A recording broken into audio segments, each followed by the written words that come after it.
Assalamualaikum warahmatullahi wabarakatuh. Baiklah, di sini saya akan mengajukan terkait dengan materi usul fikih, yang mana untuk pertanyaan yang pertama yaitu sebutkan dan jelaskan sumber-sumber hukum Islam. Sumber-sumber hukum Islam itu terbagi menjadi dua, yang mana yang pertama yaitu adalah muttafaq alaih, yang mana disepakati oleh para ulama, dan juga adalah mukhtalaf alaih, yang mana belum disepakati oleh para ulama. Untuk muttafaq alaih sendiri, yang pertama yaitu adalah Al-Quran.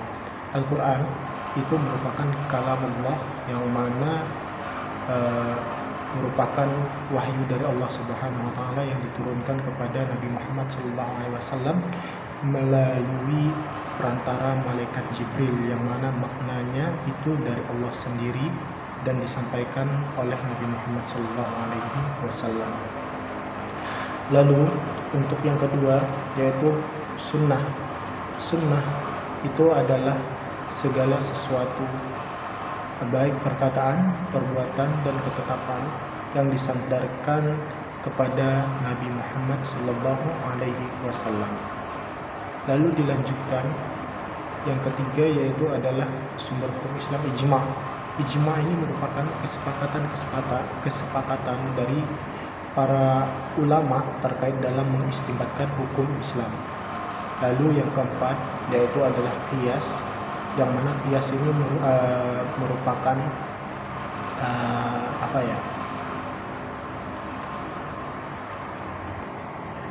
menyamakan suatu hukum dari peristiwa-peristiwa yang tidak ada di dalam nas Al-Quran, atau ilatnya itu samar-samar. Lalu dilanjutkan dengan sumber hukum yang muttafaq alaih. Yang pertama yaitu adalah istihsan, yang mana secara bahasa itu merupakan menganggap baik akan sesuatu. Secara istilahnya yaitu beralihnya pemikiran seorang mujtahid dari qiyas yang nyata ke qiyas yang samar-samar, atau dari hukum umum ke pengecualian karena adanya kesalahan dalam pemikiran. Lalu lanjut untuk sumber hukum mukhtalaf yang kedua yaitu adalah maslahah mursalah, yang mana merupakan maslahah yang tidak ada dalil syaraknya, yang mana tidak ada dalil syaraknya terkait dengan dianggapnya atau tidaknya kemaslahatan tersebut. Lalu yang ketiga adalah urf, merupakan suatu kebiasaan atau adat istiadat yang mana sudah sering dilakukan oleh para manusia sehingga menjadikan hal tersebut suatu kebiasaan atau sering disebut dengan adat. Dan syar'uman, lalu dilanjutkan dengan syar'uman qoblana, yang mana syariat-syariat oleh orang terdahulu, yang mana termaktub di dalam Al-Quran dan hadis-hadis sahih, yang mana terkait dengan syariat-syariat sebelum masa kerasulan Nabi Muhammad SAW. Dan apabila tidak ada pertentangan di dalam Al-Quran dan hadis sahih tersebut, maka merupakan atau termasuk dalam syariat Islam. Lalu yang terakhir yaitu mazhab sahabi, yaitu merupakan terkait dengan fatwa-fatwa dari para sahabat dalam mengistimbatkan hukum-hukum Islam. Lalu untuk pertanyaan selanjutnya yaitu jelaskan secara ringkas sejarah pertumbuhan dan perkembangan usul fikih, yang mana usul fikih itu muncul pada abad kedua Hijriah, yang mana pada abad sebelumnya itu ilmu ini belum muncul. Karena apa? Karena pada zaman Rasulullah itu masih berpegang teguh kepada Al-Quran dan Sunnah atau hadis-hadis Nabi Muhammad SAW, yang mana Rasulullah sendiri sebagai mujtahid dalam mengistimbatkan hukum, dan juga terkait dengan para sahabat yang membantu juga Rasulullah terkait mengistimbatkan hukum Islam. Lalu dilanjutkan ke periode para sahabat, yang mana pada saat Rasulullah SAW meninggal dunia, di sini para sahabat masih berpegang teguh kepada Al-Quran dan hadis. Lalu dilanjutkan terkait dengan mengistimbatkan hukumnya, yaitu terkait dengan ijma' para sahabat atau ijtihadnya para sahabat, yang dimana pastinya dilakukan secara hati-hati dan dianggap tidak bertentangan dengan Al-Quran dan hadis. Lalu selanjutnya pada periode ketiga, yaitu pada zaman luasnya sudah terkait dengan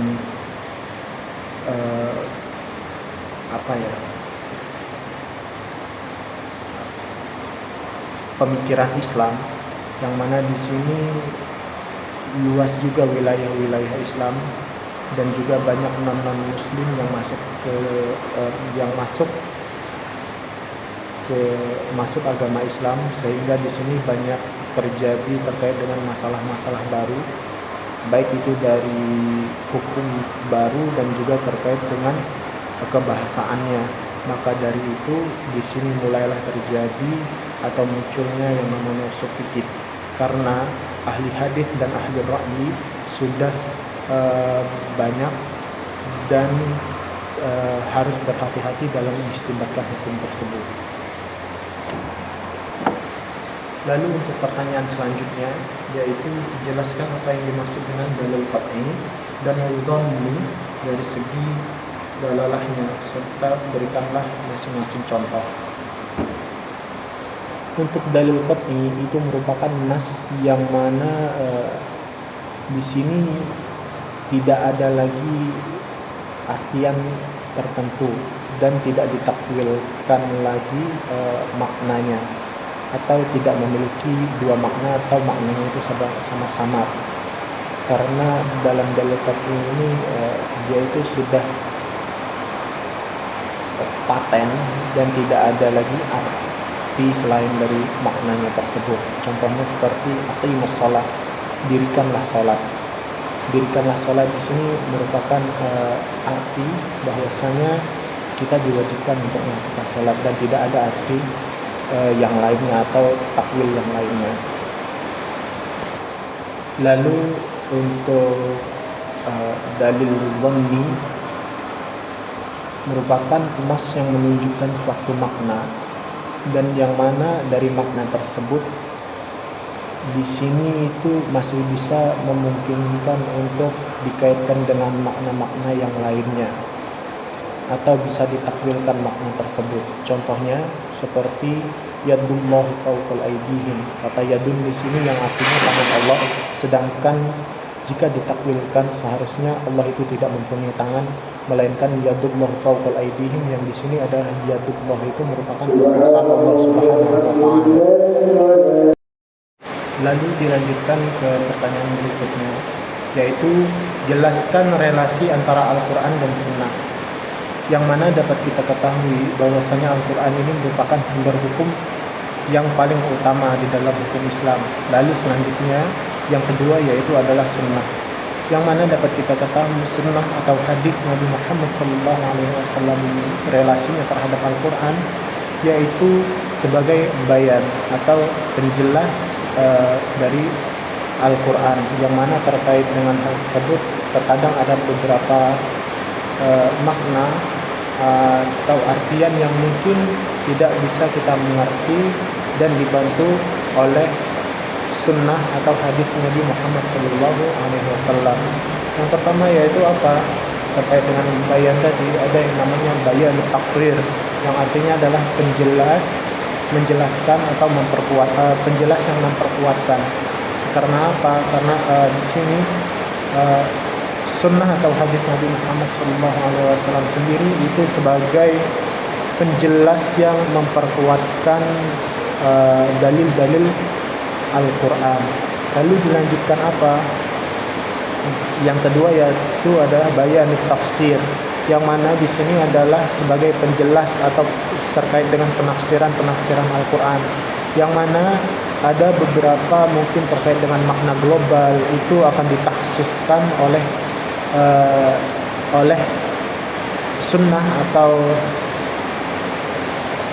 hadis Nabi Muhammad SAW, yang mana mungkin makna dari Al-Quran tersebut kurang dipahami atau ada korelasinya terkait dengan hadis Nabi Muhammad SAW. Lalu di hadis Nabi Muhammad, hadis atau sunnah ini mempunyai relasi lagi di dalam Al-Quran, yang mana di sini mungkin memunculkan terkait dengan hukum-hukum baru, yang mana tidak ada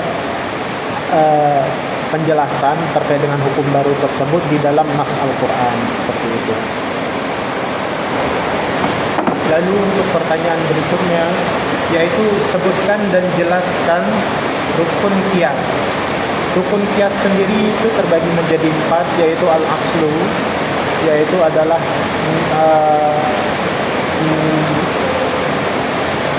al-aslu itu adalah pokok atau dasar yang ada di dalam nas dalil-dalil tertentu, dalil-dalil konkret. Yang kedua yaitu adalah al-far'u. Yang ketiga itu adalah hukum asal. Yang keempat adalah illat. Contohnya seperti apa? Contohnya seperti khamar, yang mana di sini illatnya yaitu memabukkan. Apabila kita korelasikan dengan ekstasi atau narkoba, di sini narkoba itu mempunyai ilat yang sama, yang mana sama-sama memabukkan, sehingga di sini hukum asal, yang mana hukum asalnya khamar itu memabukkan dan hukumnya adalah haram, maka dari itu narkoba juga dianggap haram karena ilatnya memabukkan.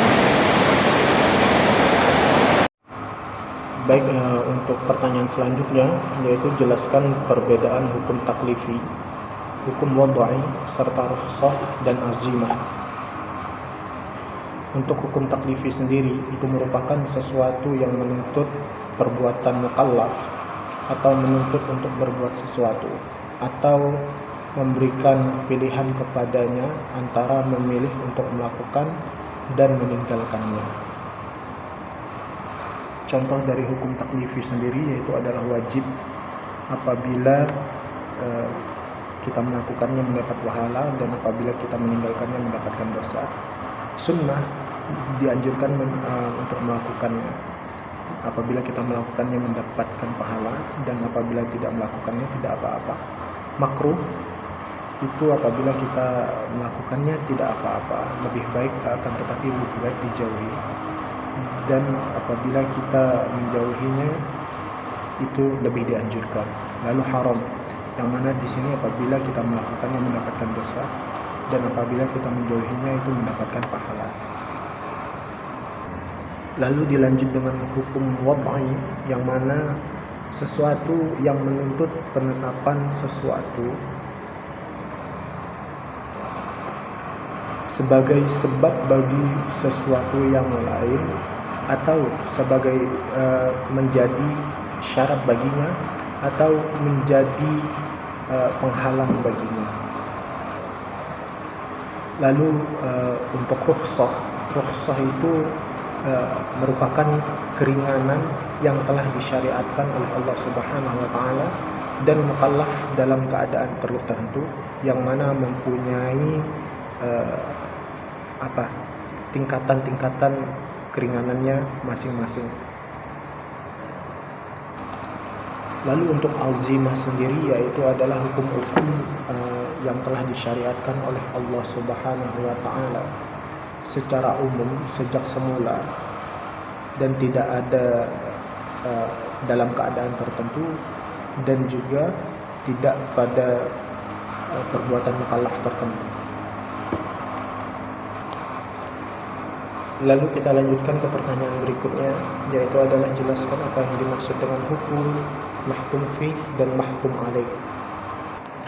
Hukum itu adalah khitab syar'i yang berhubungan dengan perbuatan mukallaf, baik itu perbuatan secara langsung ataupun terkait dengan ketetapannya. Lalu mahkum fi, yaitu adalah perbuatan mukallaf yang berhubungan dengan hukum syara. Lalu untuk mahkum alaih, yaitu adalah seseorang yang perbuatannya itu berhubungan dengan hukum syara. Baik, kita lanjut ke pertanyaan selanjutnya, yaitu sebutkan dan jelaskan tingkatan kebutuhan manusia dalam pandangan maqasid syariah, dan sebutkan apa yang disebut dengan ad-darurat al-khamsah. Untuk daruriyat sendiri itu merupakan salah satu penjagaan dari daruriyat al-khamsah, yang mana ini merupakan ajaran-ajaran dasar bagi setiap agama. Dan apabila tidak terpenuhi, maka kemaslahatan dari dirinya baik di dunia maupun di akhirat tidak akan berjalan sebagaimana mestinya. Atau di sini dapat saya simpulkan, yaitu segala sesuatu di mana eksistensi kehidupan manusia secara duniawi dan ukhrawi itu bergantung padanya, sehingga jika tidak dipenuhi maka akan terancam eksistensinya. Lalu dilanjutkan dengan hajiyat, itu merupakan kebutuhan yang apabila tidak terpenuhi maka akan menyebabkan manusia berada dalam kondisi kesulitan. Dengan kata lain, hajiyat sendiri itu merupakan kebutuhan sekunder bagi manusia. Lalu kita lanjut ke tahsiniyat. Tahsiniyat itu merupakan kebutuhan yang dituju untuk memuliakan akhlak, memperbaiki tradisi, dan sebagai penyempurna kebutuhan-kebutuhan di atasnya. Adapun pembagian daruriyat al-khamsah yang pertama yaitu hifzuddin, yaitu adalah menjaga agama. Yang kedua adalah hifzun nafas, menjaga diri sendiri. Yang ketiga itu adalah hifzun aql, yang artinya menjaga akal. Yang keempat itu adalah hifzun nasl, yang artinya adalah menjaga keturunan. Dan yang terakhir itu adalah hifzul mal, yaitu adalah menjaga harta. Lalu untuk pertanyaan berikutnya itu adalah sebutkan syarat-syarat seseorang dianggap layak untuk berijtihad atau ahliya al-ijtihad, serta macam-macam ijtihad beserta tingkatan mujtahidnya. Di sini untuk syarat-syaratnya sendiri akan saya sebutkan beberapa, yaitu yang pertama, bisa memahami tujuan syariat secara sempurna. Lalu yang kedua adalah bisa menggali suatu hukum atas dasar pemahaman seorang mujtahid. Lalu yang ketiga yaitu menguasai perkara-perkara ijma, menguasai bahasa Arab secara mendalam, menguasai nasikh mansukh, menguasai asbabun nuzul ayat-ayat Al-Quran pastinya. Lalu dilanjutkan memahami hadis sahih, hasan, dan dhaif, dan menguasai dalil-dalil naqli. Lalu untuk macam-macam ijtihad itu ada dua, yaitu ijtihad fardhi dan ijtihad ijmali. Untuk ijtihad fardhi itu adalah ijtihad yang dilakukan oleh perorangan atau hanya beberapa orang mujtahid. Lalu untuk ijtihad jama'i itu merupakan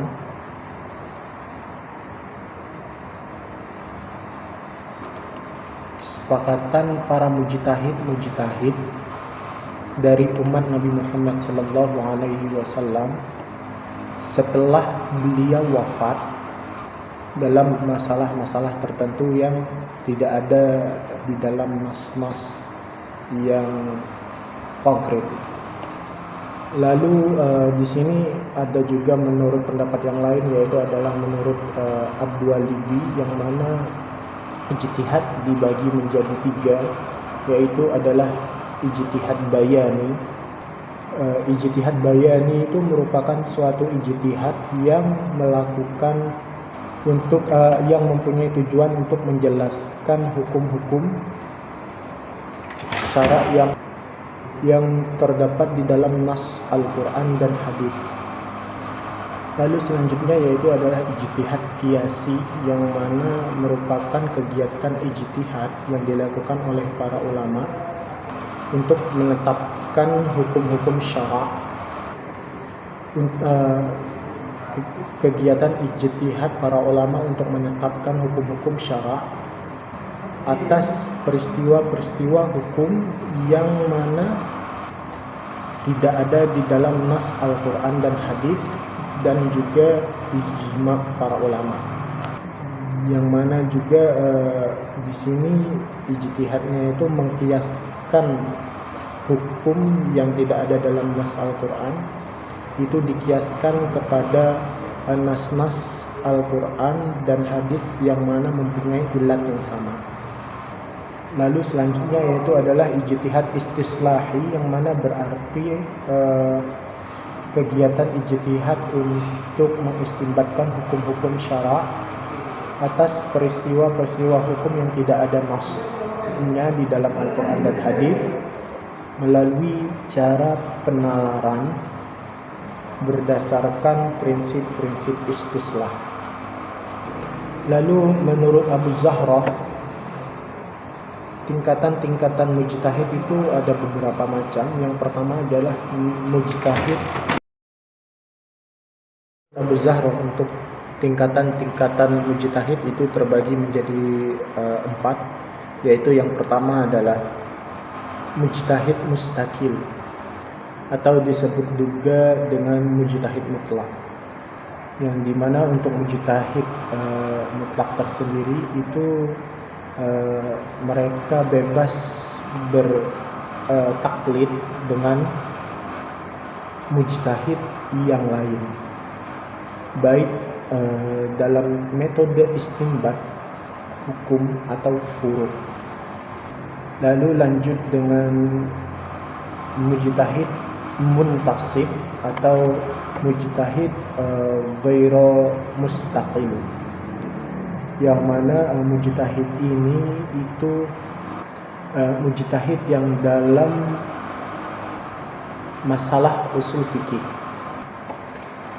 meskipun dari segi kemampuannya dia termasuk mujtahid muttasil atau mutlak, namun mujtahid ini tetap berpegang kepada usul fikih.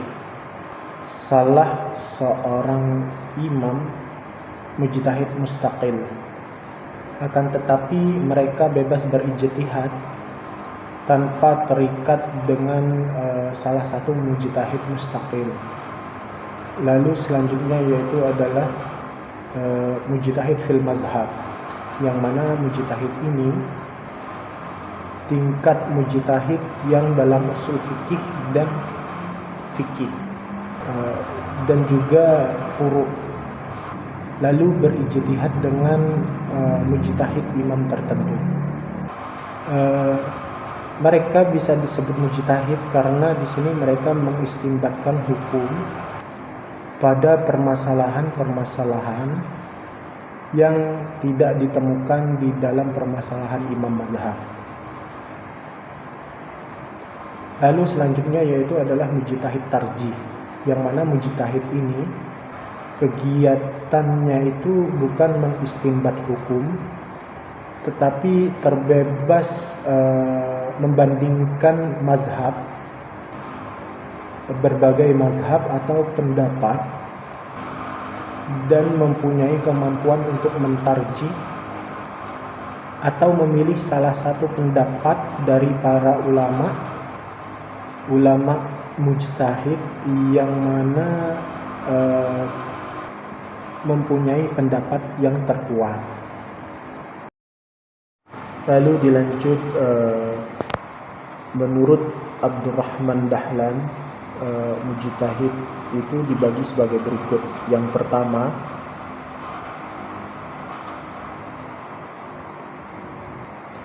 mujtahid mutlak, yaitu kegiatan mujtahid yang bertindak mandiri dalam berijtihad yang menemukan ilat-ilat hukum dan ketentuan-ketentuan hukumnya melalui nas Al-Quran dan hadis, yang mana mujtahid ini juga dibagi menjadi dua macam, yaitu mujtahid mutlak mustaqil, yaitu mujtahid yang secara mandiri beliau membentuk, mengistinbatkan dan merumuskan hukum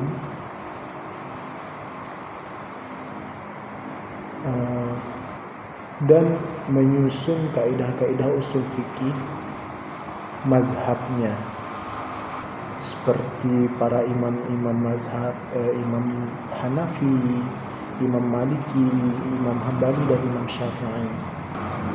Lalu yang kedua yaitu adalah mujtahid mutlak muntasib, yaitu mujtahid yang melakukan istinbat hukum atau berijtihad secara mandiri dalam menemukan hukum-hukum syarak yang bersifat parsial. Lalu ada yang namanya ijtihad fil mazhab, yaitu kegiatan ijtihad yang dilakukan oleh para ulama mengenai hukum syarak dengan menggunakan istinbat hukum yang telah dirumuskan oleh para mujtahid mutlak mustaqil. Lalu untuk pertanyaan berikutnya yaitu, sebutkan macam-macam halangan kecakapan bertindak hukum atau awarid ahliyah. Yang pertama yaitu adalah ada yang namanya awarid samaiyah, yang mana maksudnya halangan yang datangnya dari Allah Subhanahu wa ta'ala, seperti gila, dungu, lupa, tidur, ayan, budak, haid, dan juga sakit yang berlanjut kepada kematian, yang mana sakit yang tidak ada sembuhnya lagi. Lalu ada yang namanya warid al-muktasabah, yang mana merupakan halangan yang dilakukan oleh perbuatan manusia itu sendiri, seperti bodoh atau dalam perjalanan, ibnu sabil, kesalahan, mabuk, terpaksa, di bawah pengampuan, dan bodoh. Mabuk, terpaksa, dan di bawah pengampuan. Lalu di sini kita lanjutkan terkait dengan pertanyaan selanjutnya, yaitu jelaskan macam-macam cara untuk menyelesaikan bila terdapat dua dalil yang bertentangan. Yang pertama itu adalah jama'u wat taufiq, yaitu mengumpulkan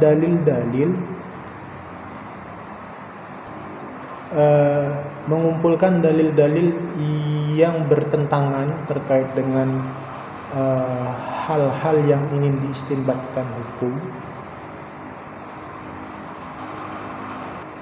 kemudian mengkompromikannya. Lalu dilanjut dengan tarjih. Tarjih itu merupakan menguatkan salah satu menguatkan salah satu di antara dua dalil yang bertentangan tersebut berdasarkan beberapa indikasi yang dapat mendukungnya. Lalu ada nasakh, yaitu membatalkan hukum yang ada dasarnya pada dalil yang datang kemudian yang mengandung hukum yang berbeda dengan dalil hukum yang pertama. Lalu yang terakhir yaitu ada yang namanya tasakut dalil lain. Tasakut dalil lain yaitu menggugurkan kedua dalil yang bertentangan tersebut. Baik, terkait dengan materi usul fikih yang mana tadi pertanyaan sekaligus jawaban yang telah saya jawab di sini sudah cukup dan saya tutup. Terima kasih. Wassalamualaikum warahmatullahi wabarakatuh.